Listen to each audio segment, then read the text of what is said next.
Hello, this is Sigman speaking and welcome to this AFK journey video. So before we start, right, I'm not exactly in my best form, so pardon me if I sound like a zombie or if I look like a zombie because I'm kind of sick and under the weather right now, so pardon me for that. But for today's video, we will cover the EX weapon priority guide, where we will talk about the different priority for the different characters for their EX weapon, where they will scale at, and then talk about the +5, +10, +15 EX weapon priority for the different characters, and that will be on the second part. Okay, so stay tuned for that. And before we start, let's run through the tier list again as usual. So we have the please don't do it, like please no, like these characters are basically characters which in general don't see any use, or they don't perform particularly well in any game mode, so generally don't waste your resources on them. Okay, and then we have the not a necessity. So this group of units are basically units which in general doesn't require their EX weapon to work, and therefore you don't need to commit your EX weapon resources into this character because they function perfectly fine even without their EX weapon.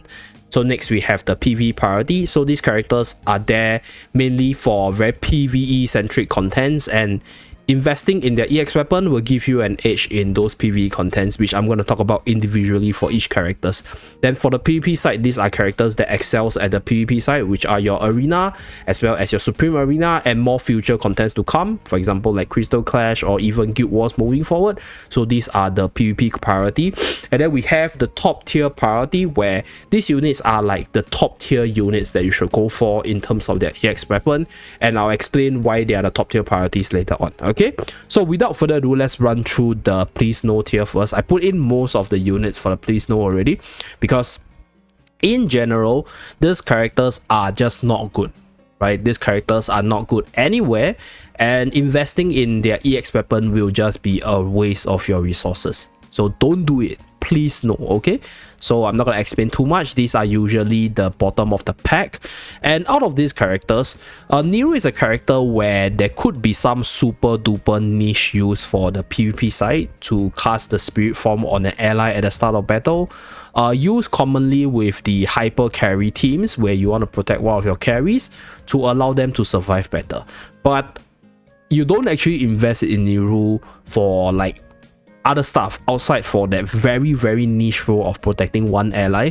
So therefore I put Nero in the please no now. But if you have the spare resources and you think that the spirit form ability is insanely good, then you can definitely put some resources to get his EX5 for the insta ultimate at the start of battle, right? You can also use the insta ultimate to sort of cancel out Lily May's ultimate at the start of battle. So that is one thing where I think Nero has a role in, but for the general masses, I think Nero is a skippable character, so that's why Nero is here.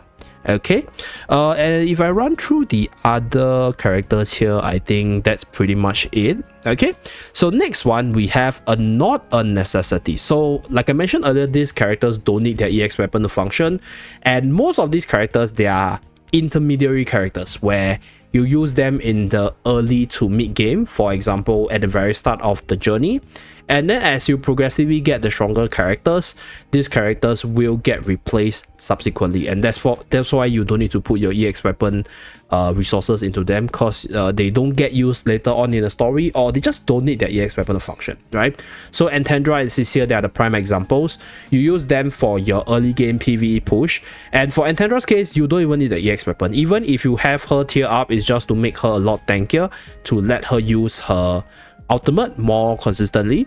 And then for Cecilia's case, you don't exactly need the EX weapon for any particular reason right now, because the EX weapon is good under very niche situations, but you have a lot of other better units that could work in Cecilia's place.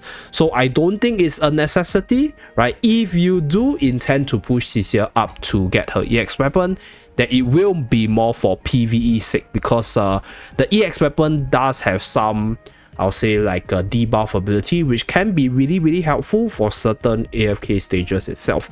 But I'll say for most people with limited resources, I think Cecilia's EX weapon is not a priority, right? But if you do decide to push up, right, then it will be for the PvE side.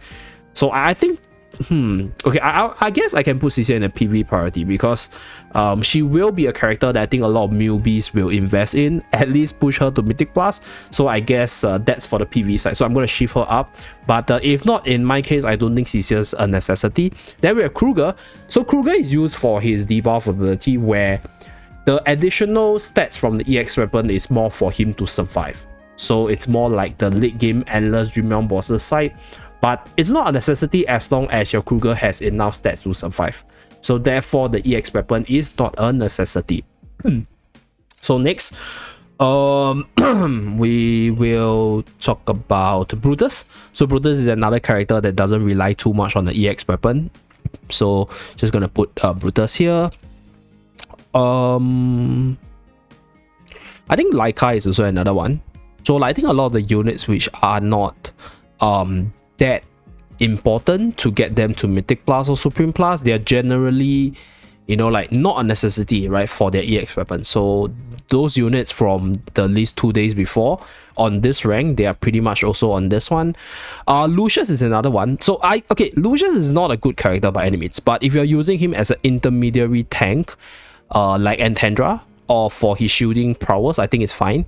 That way you don't actually need to commit more resources into the EX weapon. Like he's not that good later on anyway, so you kind of don't need like his tier ups. And okay, you need his tier ups for him to survive better, but you need not put resources into the EX weapon.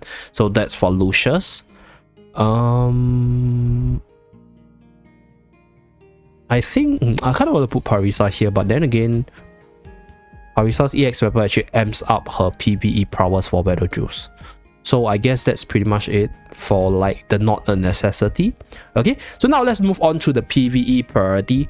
So these are basically units which are like super duper good for certain PvE contents, or if you upgrade their EX weapons, then you are probably using them for PvE contents in general. So we have two of the prime examples before Cecilia. We have Carolina as well as Lenya. So Lenya is seeing a lot of use for Glyph Shape as well as some of the Dream Realm bosses. So these are PvE contents where Lenya is insanely good at for the physical team, and therefore upgrading her EX weapon is a priority for you to min-max your damage. And then for Carolina's case, Carolina can be used in the PvP side, but she has fallen off quite a bit. But the thing about Carolina is she has this Ardent Iron Carolina comp that is still really powerful right now in the AFK stage push that amplifies the AFK stage experience for a lot of people. It's just very auto-friendly, very fast, and very powerful in general. So Carolina is still one of the strongest PvE characters in terms of dealing AoE damage as well as control on the enemy. So decently good for your battle juice in terms of the pushing stage, and probably really good for future contents with a lot of AoE need, right, where you need her AoE prowess there. So that's for Carolina. And then I'm gonna put Cassidy here. So Cassidy is for bossing purposes. So since we're on the bossing one, we'll put Corinne as well as Marilee here. So you need Corinne and Marilee's EX weapon for their true damage potential for the Dream Realm bosses. So that's why they're in the PvE priority. Outside of that, they're not that useful. So if you already have Lily May, then they are currently, I'll say, not a top tier priority. But eventually in the future, if you need their true damage potential, then you will need their EX weapon. So for Cassidy's case, you need the EX weapon for massive magical damage, and you also need the Supreme Plus for the magical defense down anyway. So yeah, getting her EX weapon to further bolster her damage is a consideration for PvE contents in general.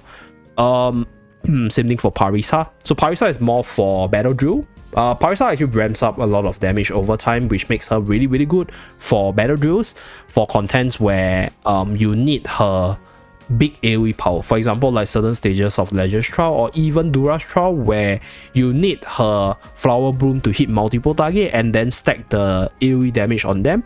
That's where she has this PvE priority.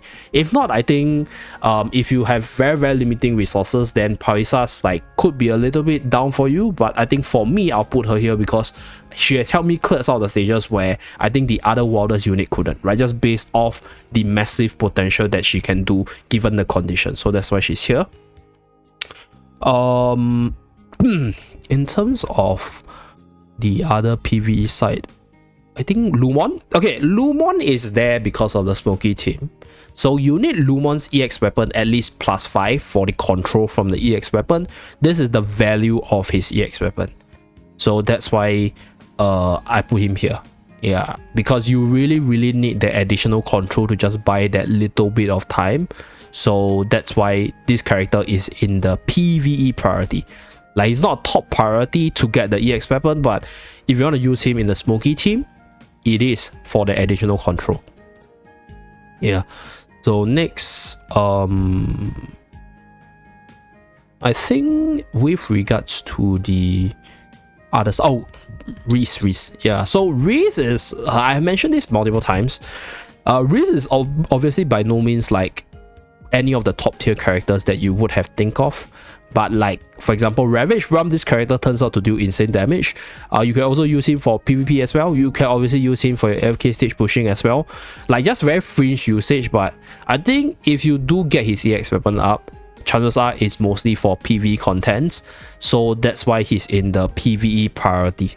Okay, very fringe usage, at least from my observation. Like, he's used in Ravage Realm, used in Legends Trial, used in Battle Drills, which are not the commonly thought of contents by many people, but still a good unit nonetheless, just not the highest tier ones.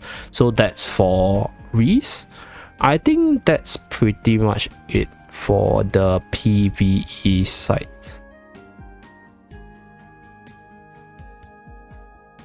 I think that's pretty much it.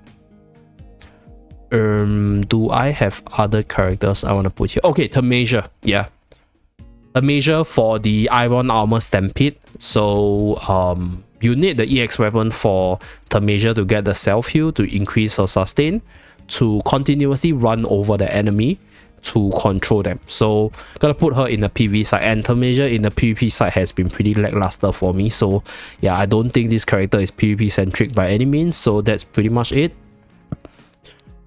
Yeah, I think, oh wait, Rowan. Yeah, I kind of forgot about Rowan. Okay, so Rowan is a battery character that doesn't rely on the EX weapon, but that super potion ability from the EX weapon is actually pretty game changing.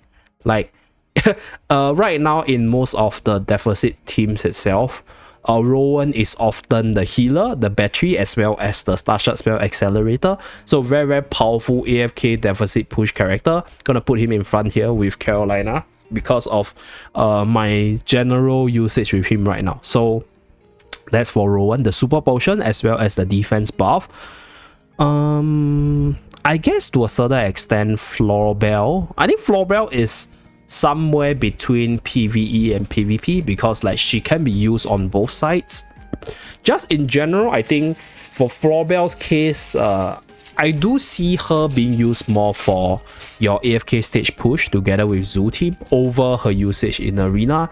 So that's why I'm putting Florbell here. And yeah, I guess that's pretty much it. Yeah, that's pretty much it for the characters that you would invest in for general PvE contents. Okay, so next let's move on to the PvP side. I'll start off with Dunleer as well as Dino as well as Dunleer. So Dunleer is pretty much a PvP centric character, and the EX weapon further reflects that because the EX weapon allows you to further extend his control ability for the PvP side of things. So that's why Dunleer is in the PvP priority. Alright, so Dino, same thing, PvP centric character. The EX weapon further amplifies his DPS. So therefore, if you invest in these two celestial characters, chances are it's towards the PvP side. You want to gain a dominance in your arena or supreme arena. So for Seth's case, let me just drink a little bit of water. So sorry guys, a little bit thirsty. Okay, so for Seth's side, Seth in my video 2 days back, he wasn't really like a top tier character that I suggest people invest in, but Seth's EX weapon makes him a steamroll machine. So Seth can still steamroll provided you create a condition for him to steamroll, and right, he will only steamroll if he has his EX weapon. So if he doesn't have his EX weapon, then Seth is not going to become bigger. He's not going to become this big back panther. So that's why if you want to use him, you want to make him work, you definitely need his EX weapon. So that's for Seth's rating in the PvP priority side. Next, Barrel. Okay, so Barrel, same thing as Floorbell, has the usage in the zoo team. So Barrel can also be here, but I think Barrel's strength still lies mainly in the Arena and Supreme Arena side. So if you're investing in Barrel for the EX weapon for the disruptive silhouette, chances are it will be for the PvP side.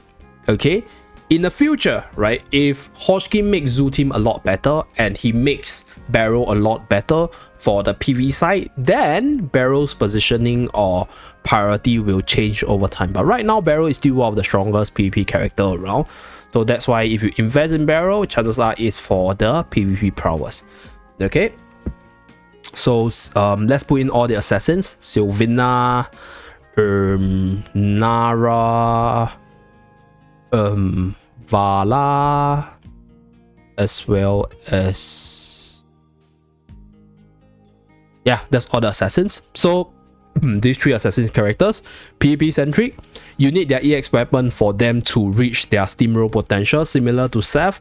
So if you want to be more PvP centric by nature and you are investing in these characters, then you definitely need to get their EX weapon, because you need their EX weapon abilities, you need the stats from the EX weapon for them to gain an advantage, and then that's where they will start to steamroll. So these are the assassins. Next, Bryon. Okay, Bryon, right, doesn't need the EX weapon to counter Lily May in Arena or eat out Lily May's defensive stance at the start of battle. But right now, one of the most consistent way to deal with Lily May is to use our dear Bryon here, right? Use Bryon to take out Lily May's first ultimate, and then your Iron's ultimate will still go through, and then you can still do what you want. So this EX weapon will give Bryon additional survival and a little bit more damage, which will increase his viability. So if you do intend to bring him up, it's for the PvP side, because Bryon in the PvE side is not as spectacular as, for example, Parisa, right? So generally Bryon's not advised by a lot of people, but he does have some use to counter Lily May's first ultimate in the Lily May versus Iron team setup. So that's why I put him in the PvP priority. PvP priority. Okay, Elsa. Yeah, Elsa's massive nuke and ultimate potential makes her a very, very scary PvP character. So recently she actually got nerfed. Not saying nerf, but the bug between her as well as Crystal Beetle actually got fixed. So in terms of the PvE side, I think Elsa is just not as spectacular, but in the PvP side together with Iron in general is still really, really powerful. So that's why I put her here. And then I think Igor is a very, very powerful PvP character, where if he managed to keep his if your enemies don't have any ways to deal with his inbound, I think this character is still one of force to be reckoned with in PvP. It's just that I think right now there's a whole bunch of answers for him, and that makes him not shine like he should in the PvP side. So if you do invest in Igor as a character, chances are it's mostly for PvP. There are some fringe users in the PvE side where you rely on his tombstone ability to buy you some time for your team to do what they want to do, but most of the time if you invest in him, mostly for Arena side. Okay, so that's for Igor. Danny. Okay, Danny, yeah, Danny is also a character that's like in the middle of this, but I would say I actually see more use for Danny in Arena than AFK stage push, at least in the Waves of Intrigue season. Maybe her control ability hasn't really shine in the AFK stage push side, and she's obviously not good in Dream Realm, obviously not good in Battle Drill, so that's why I just group her in the PvP side, because if she can root melee enemies or just enemies with her ultimate and then buy you a little bit of time, she's actually quite powerful in the PvP setting. So that's why I put her here. So that's for Danny.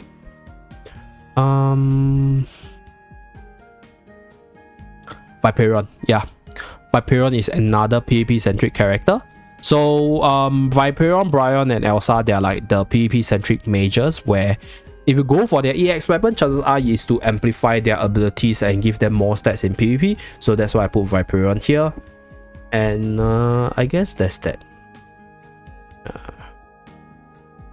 Yeah, I guess that's that.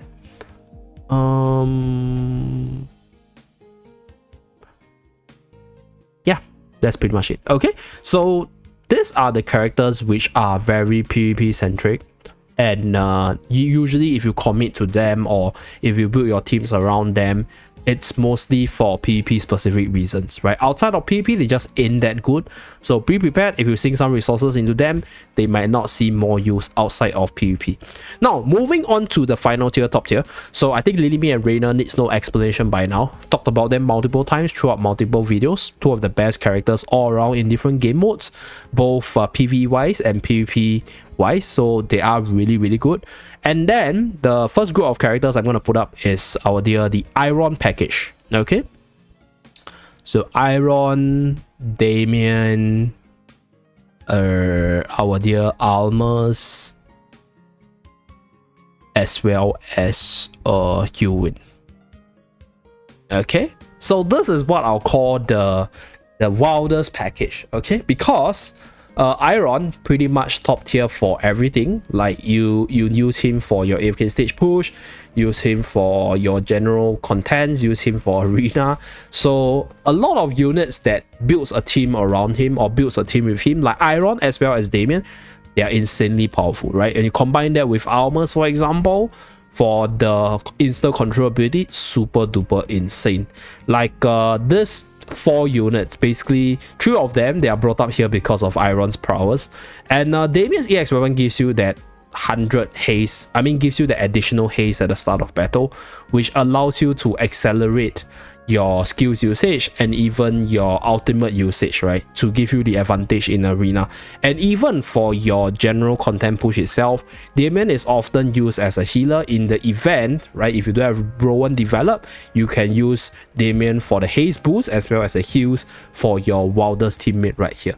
Although right now I think Damien is probably more relegated to being used more in the PvP side, but in general, Damien's EX weapon is so good to give you that additional haste for the allies within his buff that he is a worthy top tier priority. Now, for Hewin's case, okay,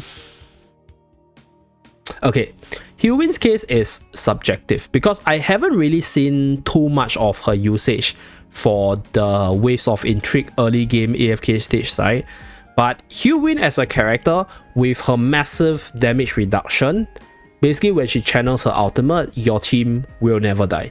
So PvP wise, definitely top tier.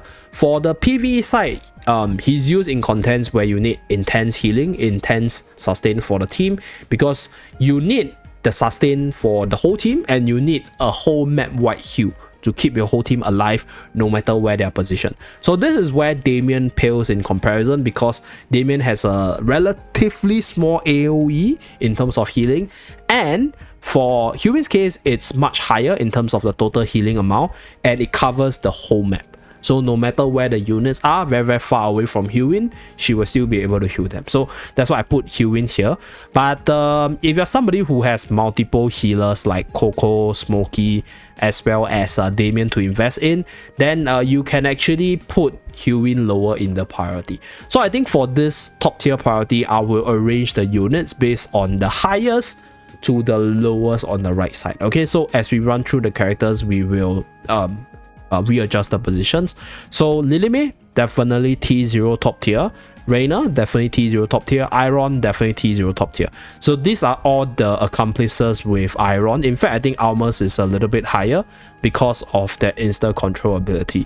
So for Arden's case, Arden is a top tier priority for your AFK stage push, because those additional seconds of control is just super duper insane to buy you additional time to cycle and to give you additional control in PvP. So Arden is an insanely impactful AoE character in the game right now with the insane control.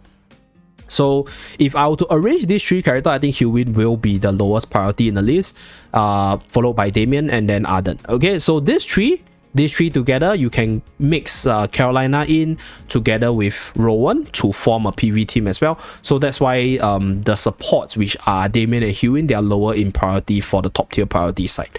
Okay, so next let's talk about Smokey. Yeah, Smokey needs no introduction. I think Smokey is even more powerful than Reina in terms of priority. Like, dude, Smokey is used in the strongest PvE team. Smokey is used in most meta Dream Realm bosses, and Smokey is just so omnipotent that that additional burn from the EX weapon just amplifies his position, and together with Lily May should be one of the highest priority for the EX weapon side, because that burn is so incredible for your general stage push, and that additional damage also brings up your rankings for the Dream Realm side. So that's why I think Smokey is super duper top tier. And then we have Odie. So Odie, okay, Odie, I'll say I'll put Odie probably in front of Arden, okay, because Odie is a good early to mid character that transitions insanely well into the late game. Insta killing coming out from him at the EX weapon is just incredible. Like, the insta killing ability is what makes Odie invaluable, and that's why you need to get to the insta killing to see the true potential of this character. And this character is super well rounded. Dream Realm, PvE, PvP, very very useful. Obviously not the T0 top 1 kind of character, but generally still top of the pack in general, so that's why he's here. And then Coco's EX weapon, yeah, I think Coco belongs to the same category as the supports here, because Coco's ability is mainly for damage reduction as well as shielding. So if you don't have the shielding part, yeah, she's not as effective, but she can still perform. But in general, Coco is also very versatile, both in the PvP side as well as the PvE side. So Coco is one of the top tier priority to get the massive shielding from the EX weapon. Mikola, yeah.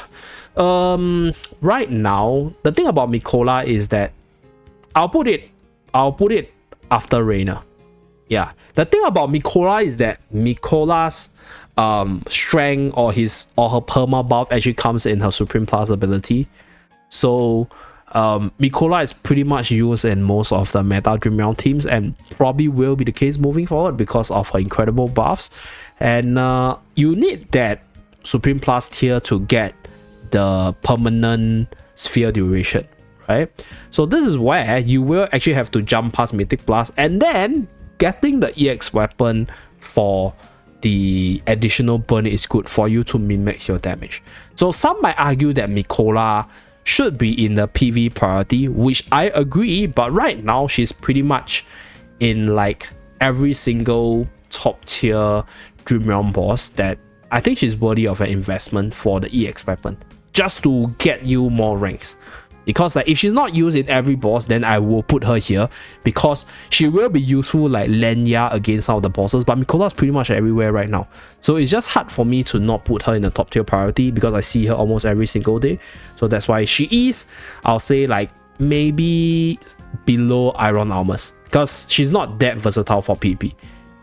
Yeah, somewhere here I guess, maybe after Odie, because the characters in front, they are good on both sides. Maybe Smokey, but Smokey is just too good that you will be using Smokey a lot. So that's why Mikola is there. And then we have Freyasto. Okay, so Freyasto, Taylin, as well as Kalita. I'm going to talk about the 3 Celestial Hypogean together.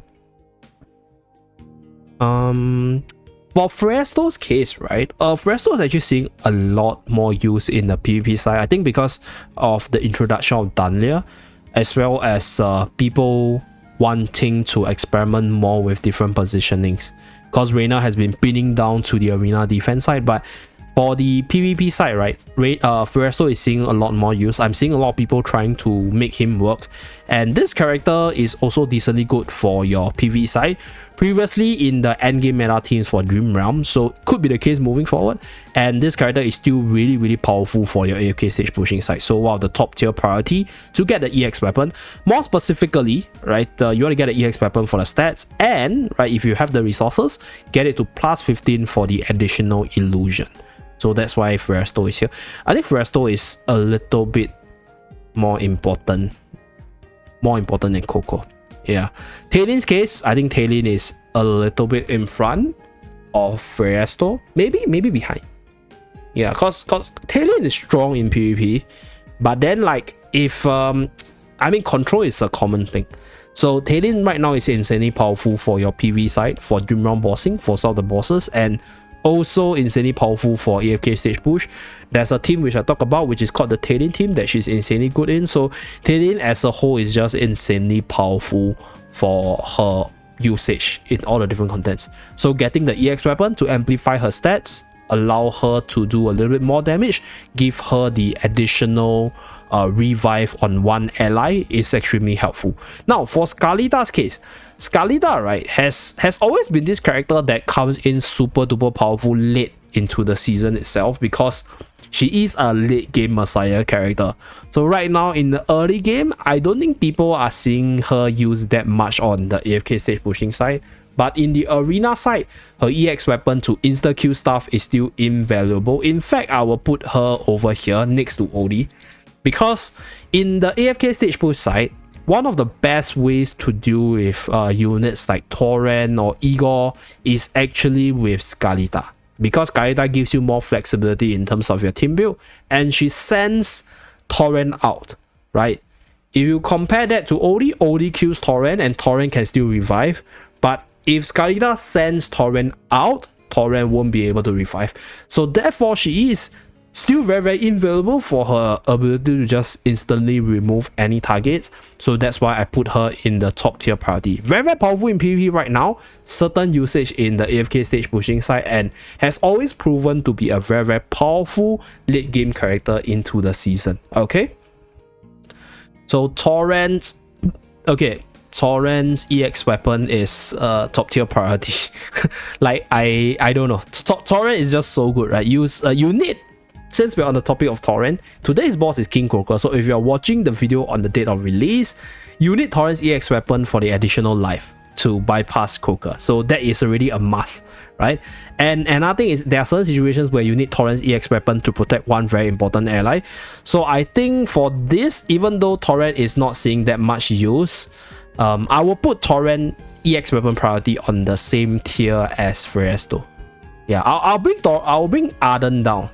Okay, not because Arden's bad with the EX weapon, but I think Freyasto and Talin and Torrent's EX weapon will be more impactful for your team. Yeah. Oh, but Arden's really, really strong though with the EX weapon. Okay, fine. I'll put Arden in front. So that's for these units. And then Shakir. Okay, Shakir is a character which I think a lot of people always overlook or often overlook, but Shakir's ability to transform faster from the EX weapon is what makes him fundamentally good, right?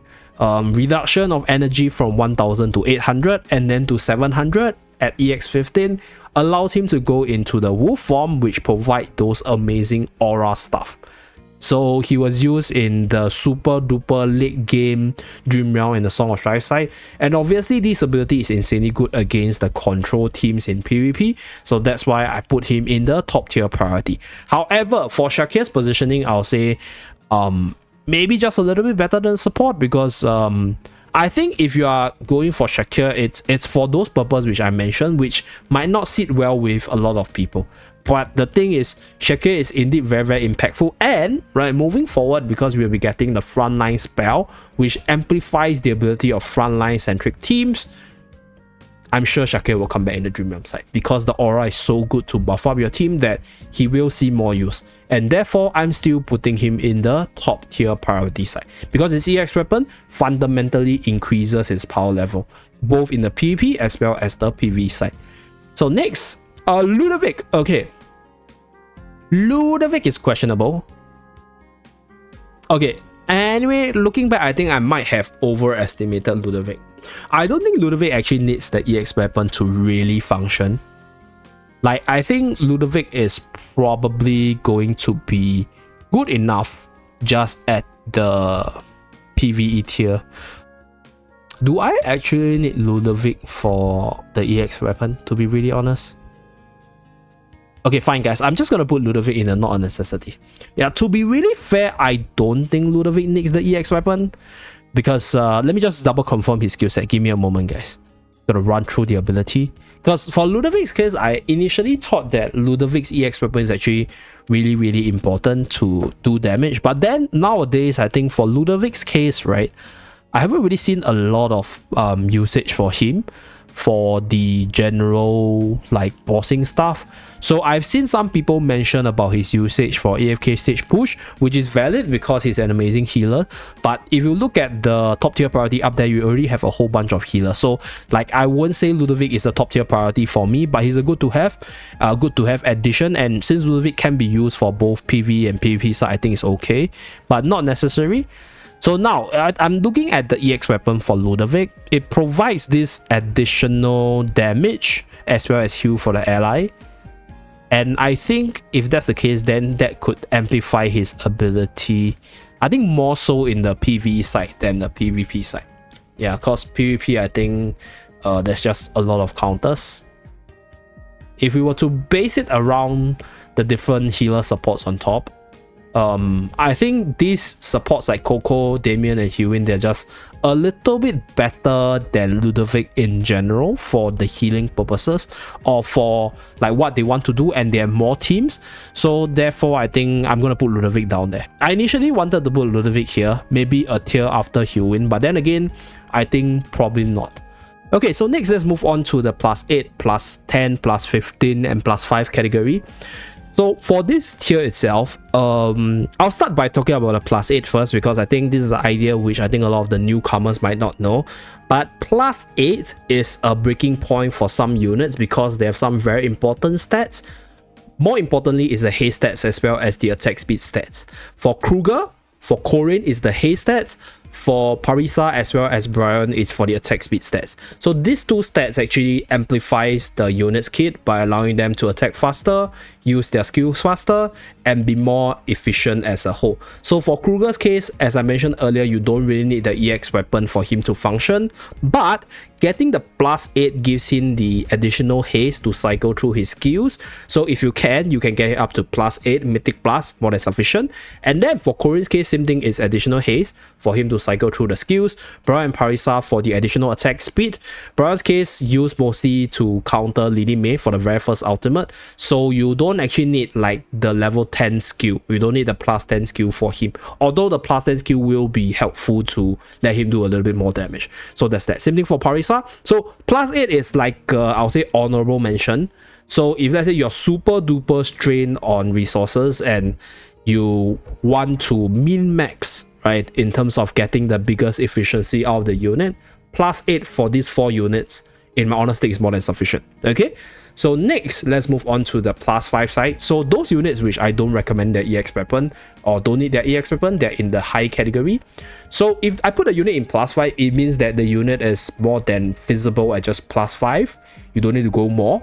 +10 is usually the bare minimum for most units, or the tier where the units become, I'll say, like effective. So that will be where most units will be in +10. +15 is basically for the units with game-changing +15 skills, or with very, very common usage from a day-to-day basis. So I think +15 I think needs no introduction. I'm just gonna put Lily May there. I'm gonna put a few characters there so you guys understand what I mean. So we're gonna put Lily May in the +15 side. Let me drag Lily May upwards. Okay, so next for the +10 side, these are characters that functions just as well as just at +10, and I'm gonna put Florbell there. Okay, so this is where they pick at +10. They don't need more, or I think getting them to +10 for whatever their kit has to offer is more than sufficient. So Florbell, I'll say I'll put it at +10. So now let us start with the +5 side. Almas and Tamasia. Almas is used as a combo piece for the very first line of EX weapon together with Iron, as well as Arden, as well as many other control characters. Same thing for Tamasia. The EX weapon don't need to go beyond +5 for more utility purposes. So anything more is more for the stats. Obviously, +10 and +15 gives a more powerful skill, but it's just not as impactful, therefore not worth the additional investments. Now, +5. Okay. I think for Lumon's case, +5 is also more than sufficient because like I mentioned earlier, you just need Lumon for the additional control and airtime, so you don't need more on him. I think Rowan at +5 and Hewin at +5 is also more than sufficient. So for Rowan's case, let me just double confirm Rowan's skill once again because it's quite a while since I last ran through it. So for Rowan's case, you get that increased recovery amount as well as more defenses on your unit if you get it to +5. Although the +10 one actually gives in one super potion, but I don't think that super potion is impactful. Like, it's good, by the way, it's really good, but I don't think it's worth the resources to pump him to +10. So that is, if you're super duper constrained on resources, I think Rowan at +5 is more than sufficient. In fact, Rowan with just the EX weapon at +0 is also good enough. For Huin's case, you just get it to +5 for the initial energy for her to kickstart her ultimate faster, and then that way you will get your massive heals and damage reduction on your whole team. So +5 more than sufficient, even though she's quite high in priority for the EX weapon. Now next, +5. I do think that Smokey is also just +5 good enough. Like to be really honest, but +3 has an additional stun, which is good for the PvE team. So Ludovic +5. Ludovic at +5 is okay. Let me just take a quick glance at Ludovic's skill, because some of these newer characters I don't actually run through like their +5 and +10 that often. Okay, Ludovic is +10 to maximize his ability. I think Danny at +5 is sufficient, although Danny at +10 has unaffected though. Okay, I think Danny at +10 minimally, unaffected for his skills.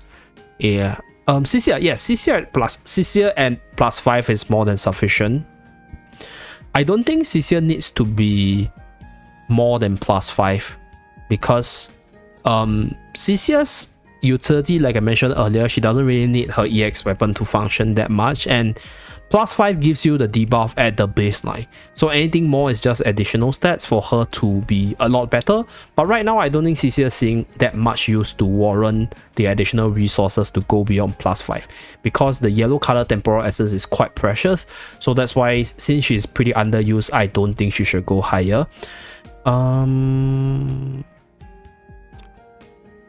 Okay, this might be an unpopular opinion, but I'm gonna put Marilee here at +5. Okay, let me explain.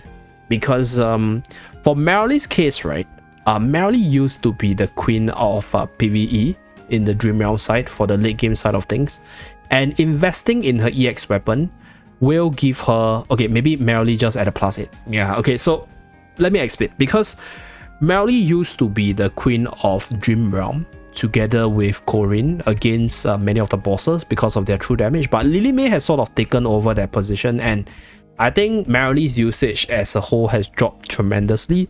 So getting her to +8 for that level 2 skills as well as the attack speed bonus should be more than sufficient. Yeah, I want to put her in +5, but Marilee's EX weapon actually has plus attack speed, so that's pretty much in the same category as Corinne. So this is if you're min-maxing, by the way. If you're using them a lot, if you want to min-max your damage, then you should get them to +10 to get the level 3 ability, right? But if let's say you're super duper min-max on your resources, +8 for that bonus attack speed and haste, more than good enough. Now, I think +5 is that, yeah. Damien at +5 is also good enough. 40 haste versus 50 haste.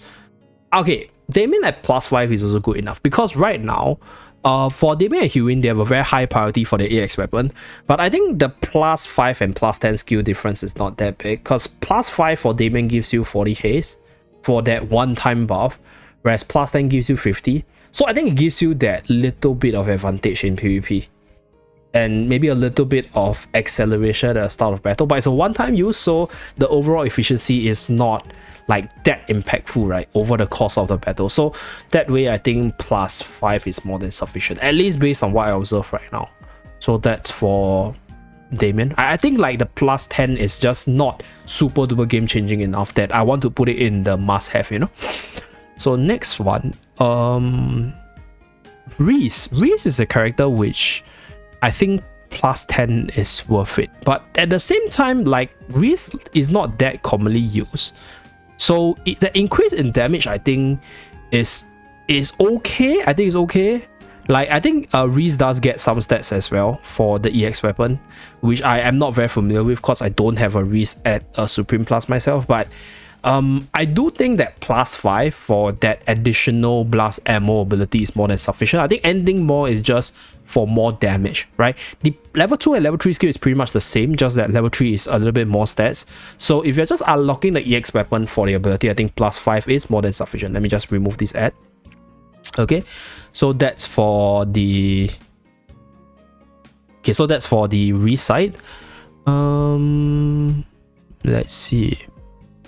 I think Torrent at +5 is also good enough. Yeah, okay, so Torrent actually has this interesting interaction where if you have his EX weapon at a lower tier, let me just double confirm again, because I think I saw it somewhere in Reddit before. Okay, no, the increase in EX weapon gives you... Okay, so now, right, Torrent's EX weapon I think is more than sufficient at +5, because +5 just allows your ally to heal Torrent through their damage done. So +5 is more than enough. +10 will increase the healing amount to 30%, but I think the additional 5% is not that impactful. And then the additional stat for Torrent from +5 to +10 is not that game changing to begin with. So Torrent at +5 is more than sufficient. I read it somewhere before that the Torrent that takes more damage charges out the ultimate faster.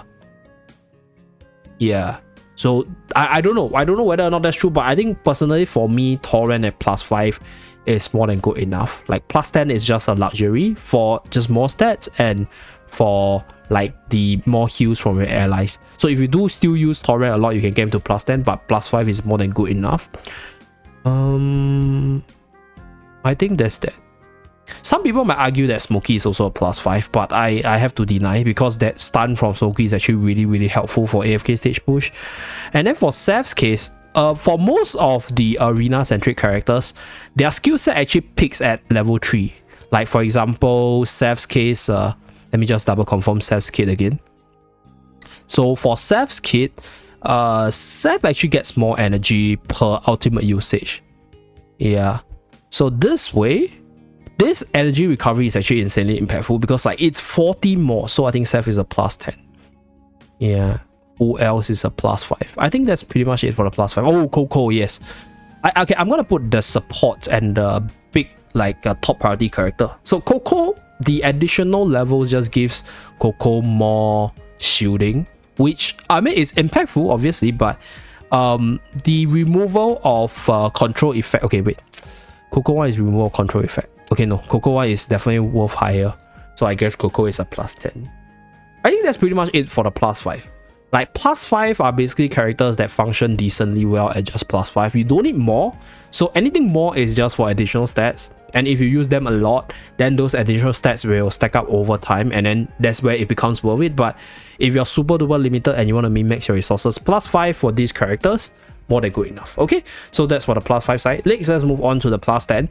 So we have Danny and Florbell. So Danny gets unaffected at +10. So if you're running Danny as a tank, you kind of want her to be unaffected when she's channeling her ultimate, so that she doesn't get stunned. Okay, so that's why +10 is important. And Danny gets a bunch of stats off her EX weapon from +0 to +10. Way more than Torrent, so the investment in resources to make her a good tank is worth it. Florbell, same thing, gets an additional buff for one of the summons, and more stats on Florbell is also really worth it because she gets a lot of stats off the EX weapon. Igor is +10. Okay, minimally. Okay, and then I'm gonna put all the rogue characters at +10 as well. +10 Vala as well. +10 Seth. +10. Yeah, these are the PvP characters. Viperion +10. Yeah, these are the PvP characters. Okay, Elsa as well. I'm gonna put all the PvP characters that is good at +10 first. +10. Is Barrel a +10 or a +15? Let me just double confirm Barrel's ability once again. Okay, Barrel's ability. Oh wow, Gyara's EX15 is quite game changing, to be honest. Oh, Nara, yes. So all the assassins as well as the arena nukers are +10. So Sylvina, Vala, Igor, Seth, Nara. Viperion as well as Elsa, their ability sort of peaks at +10, and you kind of need that +10 stats for them to perform a little bit better in PvP, because a lot of time PvP comes down to stats. So the additional percentage of stats is, I'll say, pretty crucial for them to survive additional hits or just quickly burst down the enemy for the assassins, for example, or even Elsa's case for the burst. So therefore +10 is good enough for them. If you can get them to +15, obviously good for you, but if you can't, +10 is more than sufficient. So these are the assassins, nukers, as well as burn mages at the start of battle. Okay, next, Cassidy +10 more than sufficient, bossing purposes, but the +10 ability gives her more damage, so this is where it amps up her overall damage potential. That's why I put her here. Ludovic as well, more heal and more damage.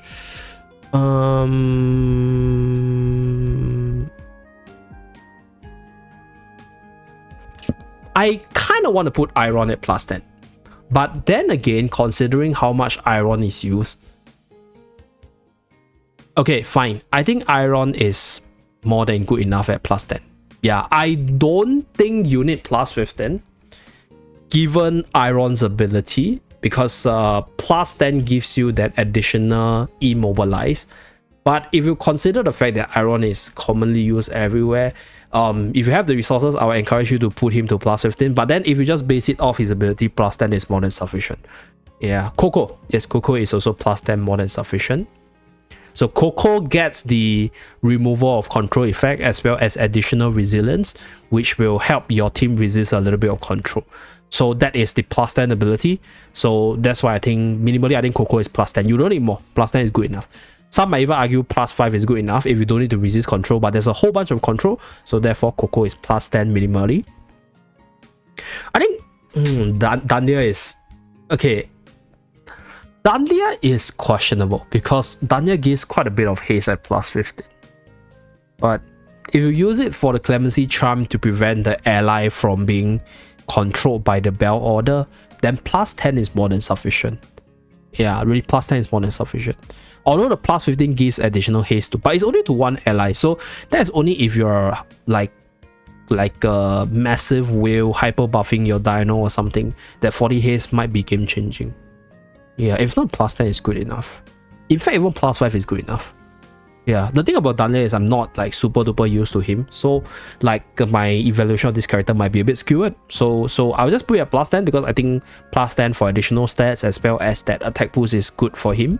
So that's that. Reina +10 more than sufficient. So Reina, some might argue +5 is more than sufficient, but with the bosses hitting so hard in a Waves of Intrigue season, that 25% damage reduction is actually really helpful to keep the unit you send in alive. It's quite big, so that's why Reina at +10 is actually quite insane because of that ability to protect the ally that you send in. So that's why Reina is +10 worthy.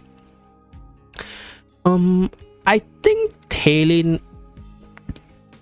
Taelin's ability is actually quite game changing though. Yeah, Taelin's ability is actually quite changing. I want to put Taelin at +10, but Taelin's ability at +50 is game changing. Okay, Smokey is +10 for sure. Okay, so for Smokey's case, right? Smokey is able to do damage at just +5. But at +10, you get this mini stun, which is actually insanely helpful for certain situations in your AFK stage push. So +10 is also worthy for Smokey because this is a character that you lose a lot on a day-to-day basis. So even though that +10 ability might not give you more damage, it gives you more stats, which relates to more damage and more heals across his kit itself. So considering the fact that the mini stun has some use for AFK stage push, as well as the additional stats being very useful from a day-to-day basis, I'm gonna give Smokey +10 here. Yeah, so Odie at +10 is more than sufficient. I would actually argue that Odie can be a +15 because that increase in insta-kill threshold is actually really massive. So well, it's challenging. Okay, Smokey gets like additional energy, but I mean, considering the priority, maybe not. Yeah, maybe not. Okay, I'm going to put OD up there. I'm going to explain OD later on. Lenya plus 10 is sufficient. So Lenya right now is used in quite a few boss, and level 10 EX weapon pretty much unlocks the full potential of her kit. So like you don't have to commit too much, because like I think in terms of maximizing her damage, getting that additional duration of her full potential is more than sufficient. Therefore Lenya at plus 10 is okay. Yeah, I honestly want to put Scalita to plus 10, but nope. So I think Scalita has the same meaning as OD in terms of the insta kill range, so I'm gonna put her up there. Okay, Carolina.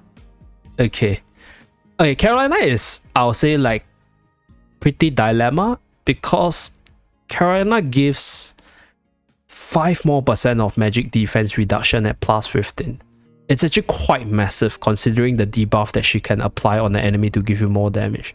Same thing for Arden. So Arden gives more control.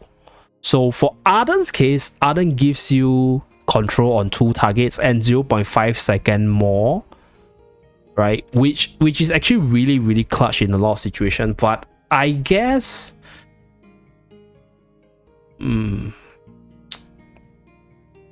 okay, fine. I think Arden at 10 is fine. Yeah, like I think, okay, Arden would be previously plus 15, but now I think, now that I think about it, Arden other than PvP and AFK stage push is not as omnipotent as all the characters on top. So like it might be a little bit wasted to commit like 200 more temporal essence just for more control and more min-maxing. So I'm gonna put Arden here. Same thing for Carolina.